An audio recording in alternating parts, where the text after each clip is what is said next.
Ladies and gentlemen, we'll be dipping back into the dark recesses of our vault to take a look at the Prospector. That is, if you're a veteran player. Xur did sell this weapon a few weeks ago, so it might be a fresh addition to your arsenal. And if that's the case, this review has you covered. But this is yet another weapon that generally doesn't see a whole lot of play.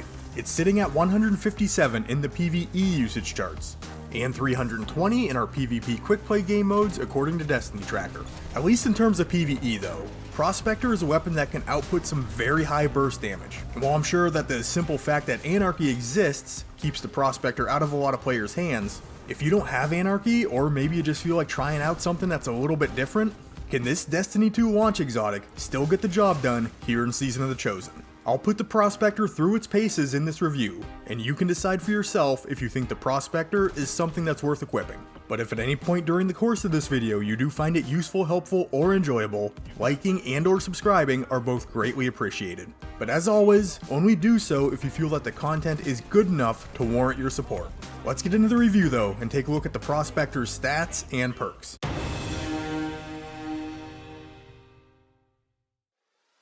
The Prospector is an exotic arc heavy grenade launcher firing at 165 rounds per minute with 8 rounds in the magazine. When taking a look at the stats provided by Destiny Tracker, we do have a solid projectile velocity of 60. And while the blast radius is pretty low at base, it does see a nice bump if you have the exotic catalyst unlocked. The biggest drawback that we're looking at is the reload stat, sitting at 15. The Prospector's intrinsic trait is excavation. Pressing and holding the trigger will fire grenades. Releasing the trigger will detonate all live grenades simultaneously. These grenades will stick to surfaces and set targets on fire. And the general functionality of this trait makes a little bit more sense when we look up and see that this weapon does fire in full auto. We'll be dipping into how exactly this works out in the next section. But the exotic catalyst, while increasing our blast radius, is also giving us increased ammo reserves, allowing us to carry 4 additional rounds for the Prospector. And that's going to wrap us up here, so let's head into the PvE section and take a look at the Prospector's damage, functionality, and performance.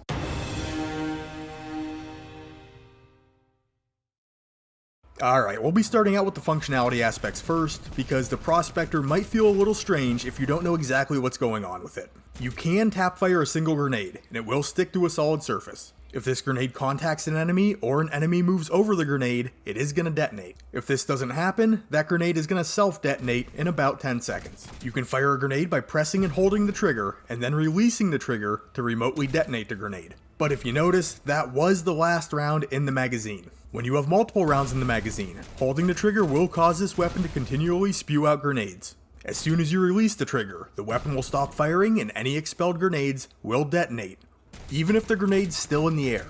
And this weapon is going to climb a good bit as it fires, so some physical recoil control will be necessary to stay on target. But for the reload speeds, at base we're looking at a very lengthy 3.95 seconds. If we equip a single grenade launcher loader mod, we can knock that down to 3.2 seconds.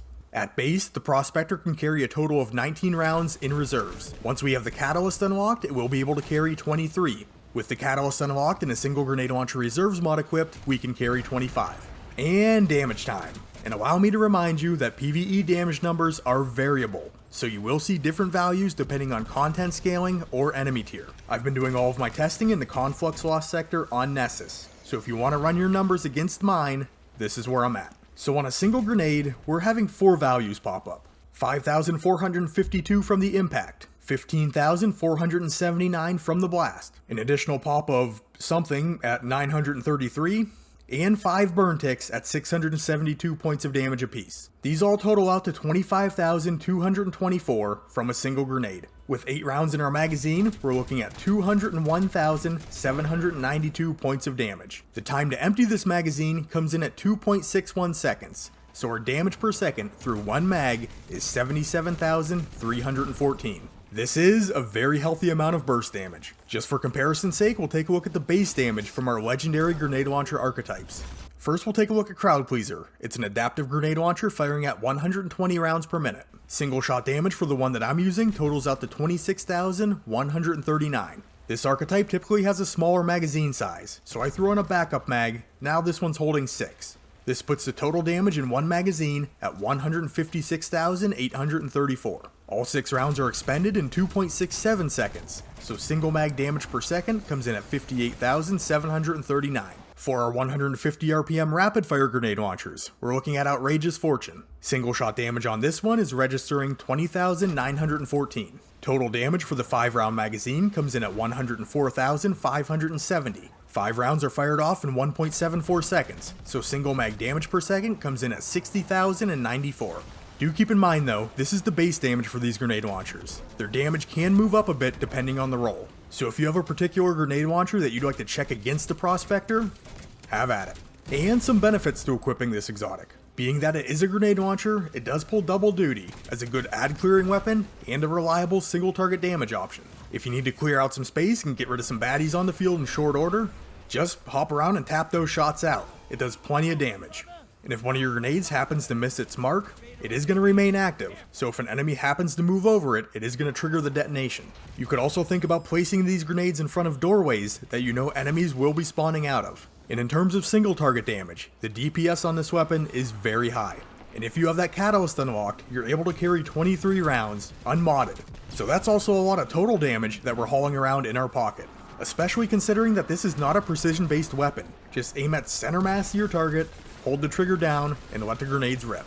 Also, this is Arc Elemental, so obviously strong against the applicable shield type, but it does apply a damage over time effect as well. So, say you get a shot on a fallen captain, and then he teleports away.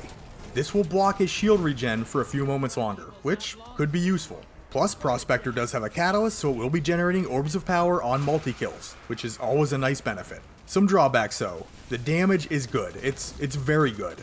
But our legendary grenade launchers might not be too far behind with the right role. They can pick up some damage perks, and they do have the ability to socket a boss spec. They probably won't quite match Prospector's damage output, but running one will free up your exotic slot. And in terms of general use, I really wish the controlled detonation functioned a little bit better. I'd love to have the ability to shoot a single grenade and detonate it on command. But because of the full auto functionality, holding the trigger just keeps dumping grenades. Oh, and pro tip here, if there's a live grenade on the ground, you may not want to stand on it. If an enemy enters your proximity, and a grenade's proximity, bad things happen. Lastly, that heavy slot is highly competitive. There are a bunch of good heavy exotics out there. Plus with the damage increase that rocket launchers saw this season, they've become a lot more viable. So I mean, weigh your options. Prospector may be a good choice, but it's up to you whether it's the best choice for what you're trying to accomplish.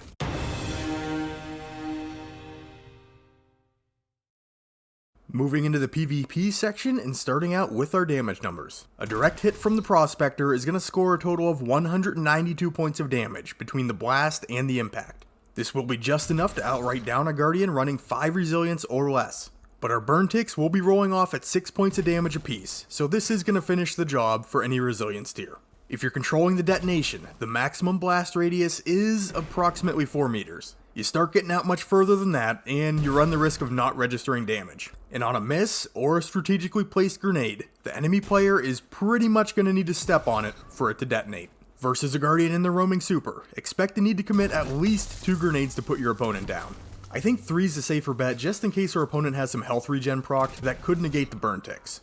In terms of performance in PvP, one nice benefit right off the bat is you're going to gain 4 rounds when pulling heavy off the wall.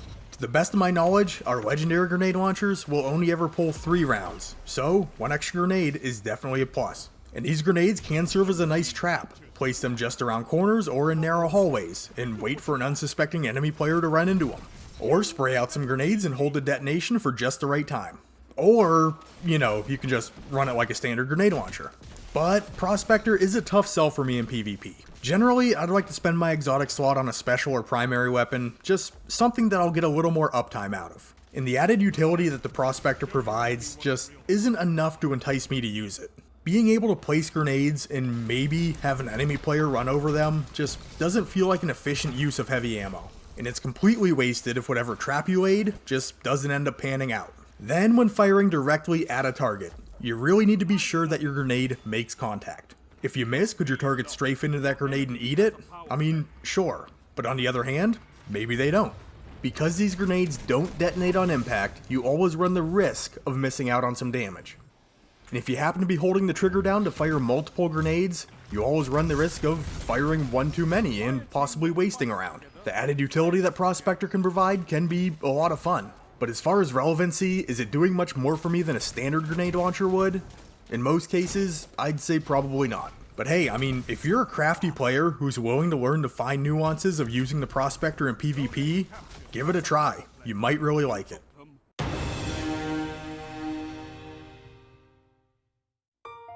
So, the Prospector. In the Crucible, it's really not my thing. There's just way too many other exotic options out there that I feel I can make better use of. In PvE though, it's a very solid weapon. The Prospector can output an impressive amount of precision-free damage in a very short amount of time. Plus it has a little bit of additional utility built in.